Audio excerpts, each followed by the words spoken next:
అవునండి, ఇన్నిసార్లు వాక్యం వింటున్నారు. ఇప్పుడు ఎక్కడ చూసినా వాక్యం అందుబాటులో ఉంది. టీవీల ద్వారా, సోషల్ మీడియా ద్వారా, చర్చెస్లో, గెట్ టుగెదర్స్లో, మీటింగ్స్లో. మరి విన్న వాక్యాలన్నీ మీరు భద్రపరుచుకుంటున్నారా?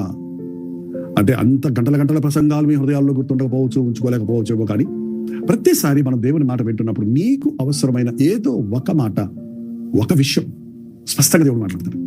అందుకే మీరు ప్రసంగం విన్న తర్వాత, లేక బైబిల్ చదివిన తర్వాత, ఈరోజు దేవుడు నాతోటి ఏం మాట్లాడాడు, నేను దిద్దుకోవలసింది ఏమైనా ఉందా, నేను ఒప్పుకొని విడిచిపెట్టవలసింది ఏమైనా ఉందా, నేను నమ్మవలసింది ఏమైనా ఉందా, నేను ఆదరించబడవలసింది ఏమైనా ఉందా, నేను పొందుకున్న వాగ్దానం ఏమైనా ఉందా అని మీరు కొన్ని ప్రశ్నలు వేసుకొని వాటికి జవాబులు కనుగొంటే మీ ఆ ధ్యాన సమయాలు, ఆ ప్రార్థన సమయాలు, ఆ అనేక విషయాలను రోజు మీరు నేర్చుకుంటూ దినాభివృద్ధి పొందటకు సహాయపడతాయి.